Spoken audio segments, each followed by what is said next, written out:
And hello again, and here we are for the next video about the Mark II project. So at the end of the last video I was making a start on working out where all the various electrical components can go on the bike, and working out, for example, where the M-unit blue goes, where the rectifier will go, and so on. At the time I was waiting to receive some new multi-gadget switches for the handlebars and a new Speedo Tacho instrument to go on the front of the bike.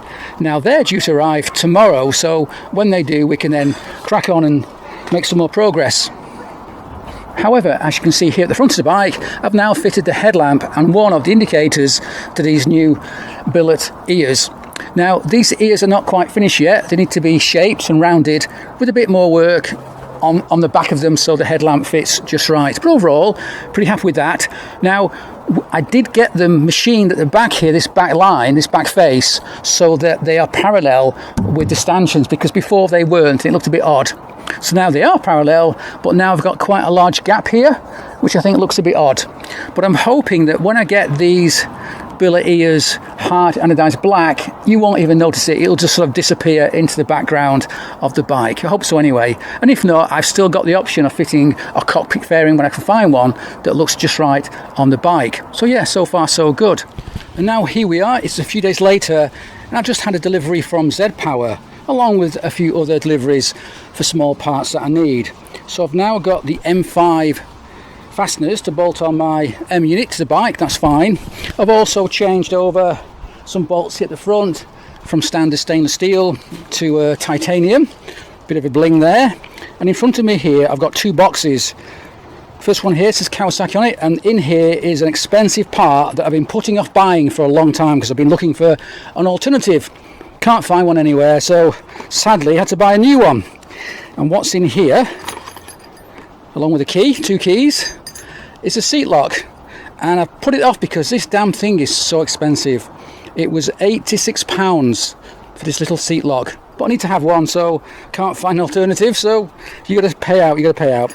Also here next to me is another little box. In here should be two rear brake bulbs, but I only got one for some reason. I must have perhaps misread it or typed in a one rather than a two, but at least I got one, so I can try out the rear lamp soon and make sure the wiring works okay. But I will have to buy another one.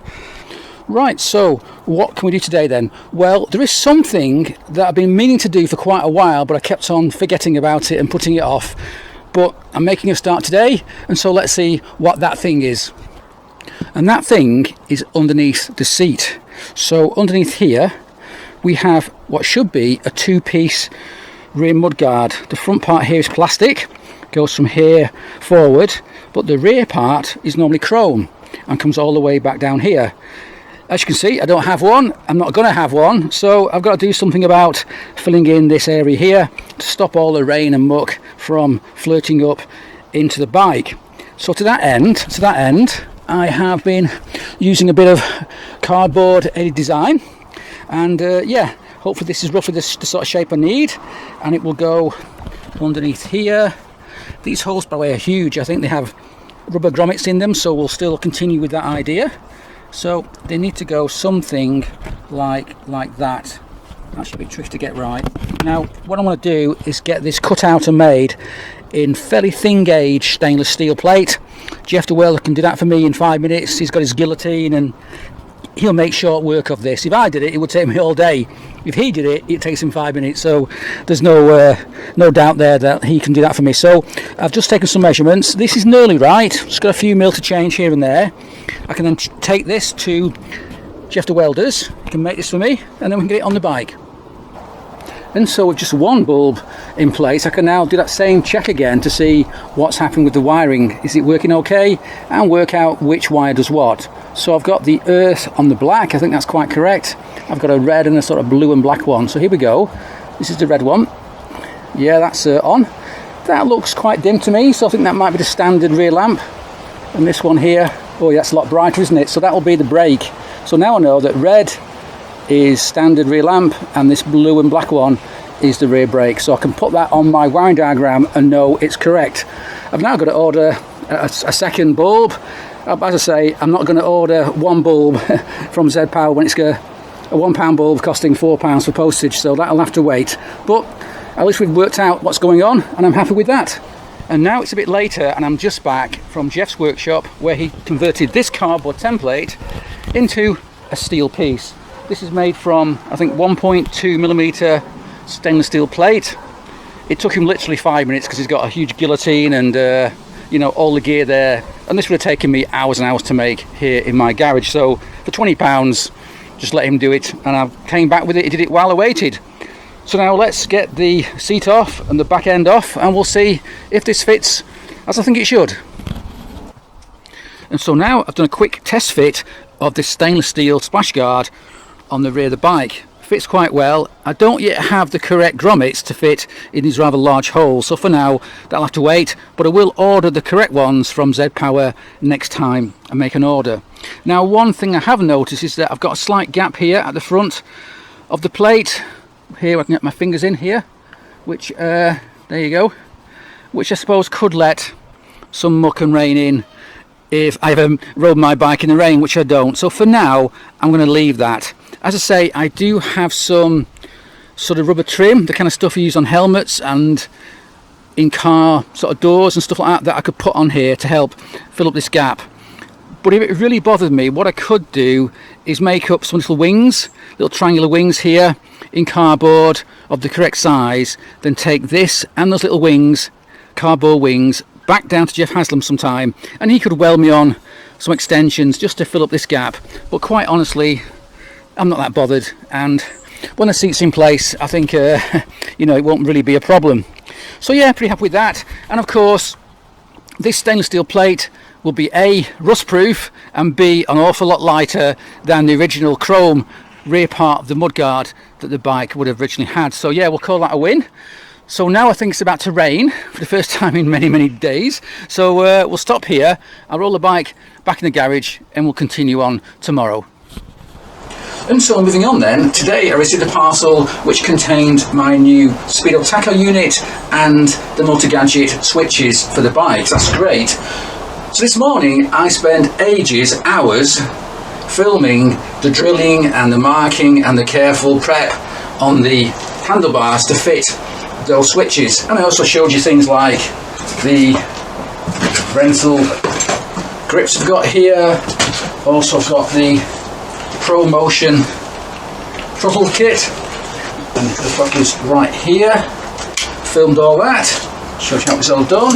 And finally, of course, I've got my new rental bars, and the switches have now been fitted with drilled holes, and the wires have been carefully threaded through, and they pop out here. Great.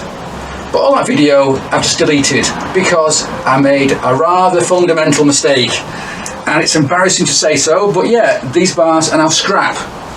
So the question is, what on earth have I done to make these bars scrap and to ruin the whole morning's work?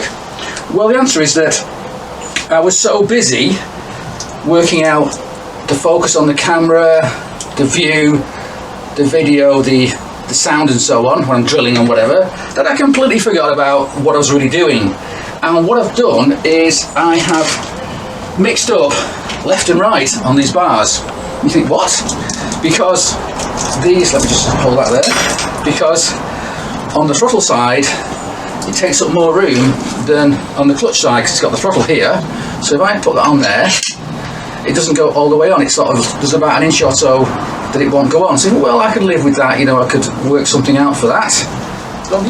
Whereas if I look at the left hand side, the clutch side, that's really a problem, because I've mounted this switch, I've measured it as if it was the other side, the throttle side, and the throttle's a lot wider than standard grip. So if I put standard grip on here, you can see it's miles out. So you think, well, perhaps I could live with that, but no, because if my hands are here, this is now miles away from where it should be. It's kind of, I can't even reach it. So I thought about how on earth can I fix that? Can I cut a little bit off the bars on both sides? No, that wouldn't work, because this side needs to be longer than this side. Oh, it's just a nightmare.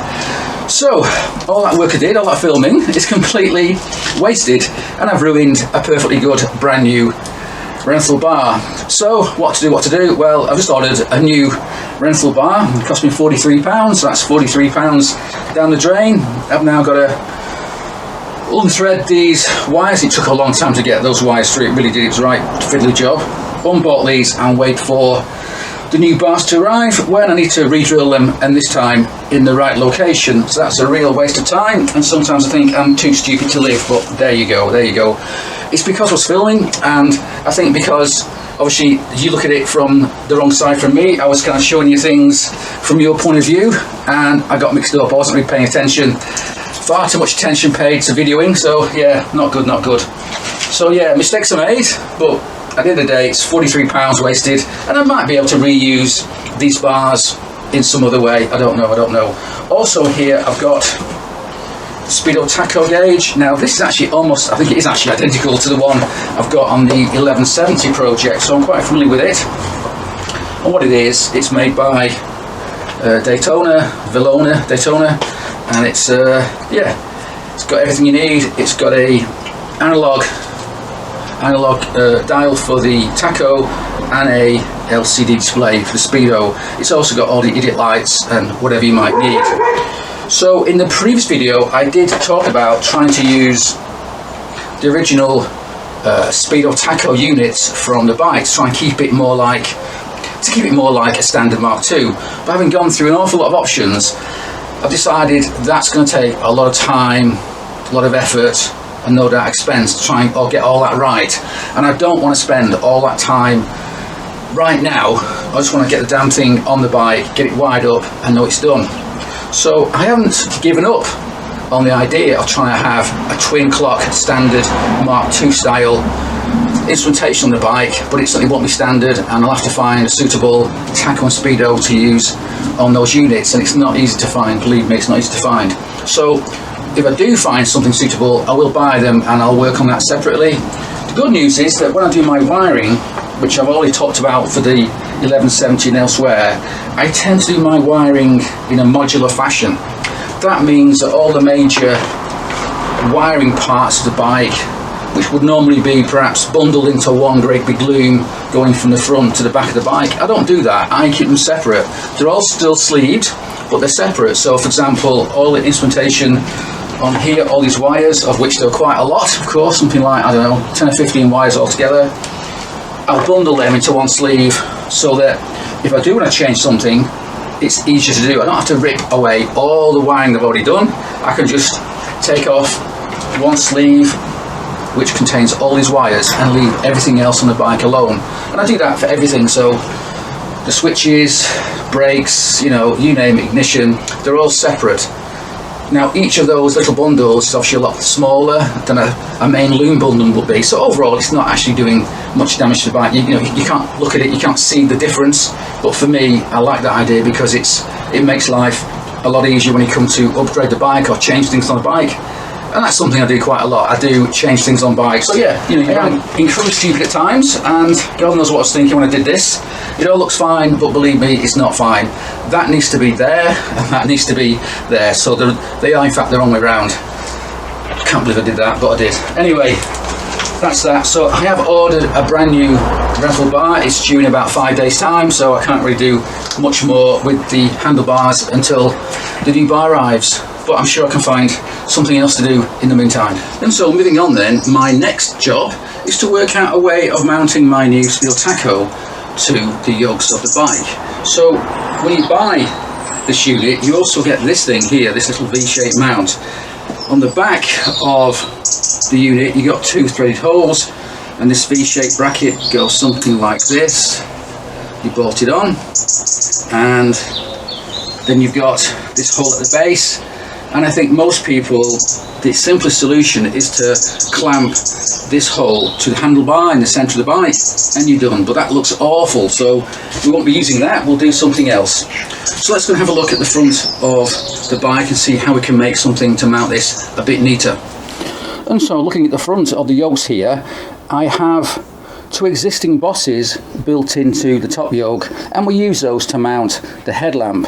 I've also got this round boss here, which is obviously used for the ignition key.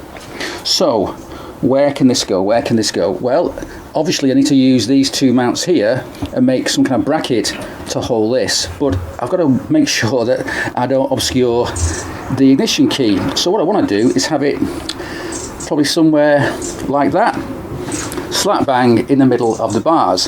Of course, the problem is I hide access to the ignition key, but that's not a problem because I won't be using an ignition key. I'll be using a keyless ignition system mixed in with the M unit, so really I don't care about that. I could actually chop it off, but it would just make a mess of the finish, so we're going to leave it on there for now. But by putting this in the way, it just obscures it and you can't see it anymore. So it'll go something like that. So I need to make a mount to go up from these two bosses up and across to then mount to that. So yeah, that's what I'm going to do. That'll be made probably out of aluminium, and then we'll get it hardened as black or powder coated to match the rest of the yokes. And as luck would have it, we already have a bracket we've made which mount off these two bosses on the top yoke. This is the bracket we made to mount the headlamp, and that bracket is currently at Jeff's place because he's now finishing off the machining on the aluminium ears that hold the headlamp in place. So since he's got that bracket, we already have the exact datum points of where these bosses are.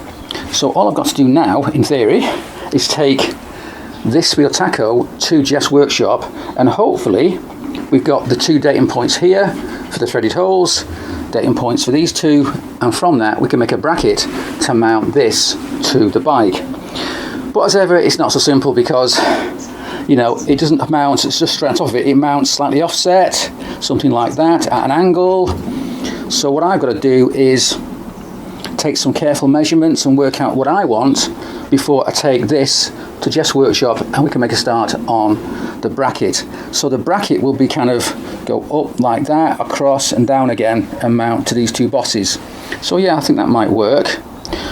So what's next then? Oh yes, you can't actually build a wiring harness without wire. And so when it comes to wiring, you can never have enough colours. So even though I've got a box full of wires down here, I've just ordered some more. It's just arrived, and here they are. I've got 9 different colours. Each colour, we've got 10 metres of wire, which should be more than enough to do about, I don't know, 2 or 3 motorbikes. And the wires are used on my bikes, this stuff, and wiring gauges are spec'd by the cross-sectional area of the wire and also the maximum ampage that they can safely take. So in this case, I use 1mm squared wire stroke 14 amp maximum, 14 amp, because the bike's 12 volts, so you multiply 12 volts by 14 amps and you get about 168 watts. And there's nothing on a bike that needs to draw more than that amount. I mean, 168 watts is a hell of a lot. The headlamp is probably the most, maybe. That's what, 60 or 70 watts on a high beam. So this stuff's fine for a motorbike, except for one thing.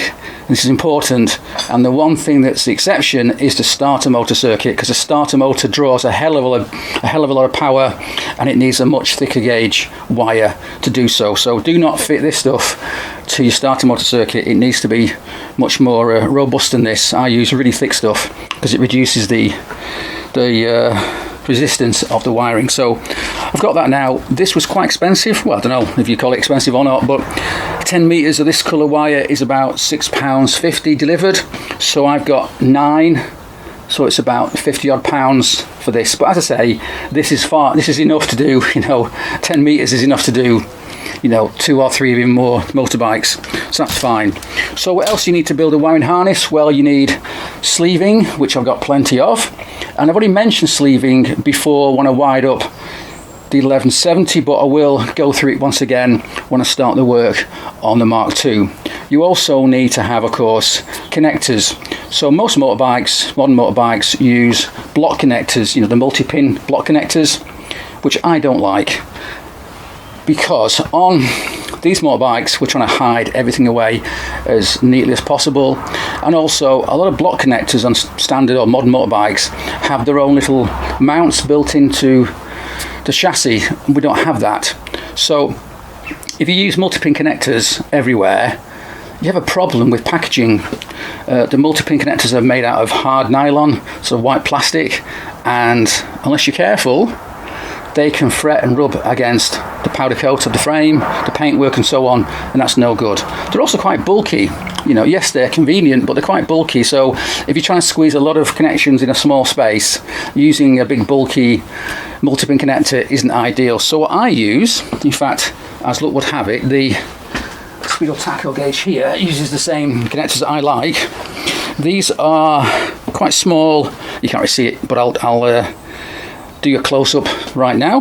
And these are bullet connectors, but they're shrouded, and they're shrouded in a sort of clear, very sort of rubbery, very soft cover, and that's great for a motorbike because they don't fret against the paintwork or the powder coat. And what I like about them is that, you know, you can squish these up. You can get 10 connectors, you know, going through a small gap in the frame, no problem. You wouldn't get a 10 or 2 5-pin connectors, multi-pin connectors in the same space. Yes, you can be, it may look slightly less neat and tidy, but for me, it's much better because it's it fits the bike a bit better, and yeah, I just prefer it, to be honest. It also makes it easier to modify the wiring in the future, which is something that I like to do. And so that's about it for this video. But in the next video, by then we should have had my second set of rental bars would have arrived. I can drill them, get the M switches mounted, get the whole front end on the bike, switches, handlebar controls and so on, and maybe even also, by the way, my rear sets, because they've been delayed and delayed and delayed, but I'm promised they should be here soon. So when they're all here, and hopefully by then we will make a good start on making the mounting bracket for this. With those parts in place, I can really make a start on building the actual wiring harness on the bike. Can't do it today, can't do it in the next few days because I don't yet have all the parts installed on the bike, but that'll be in the next video. So anyway, thanks for watching and cheers.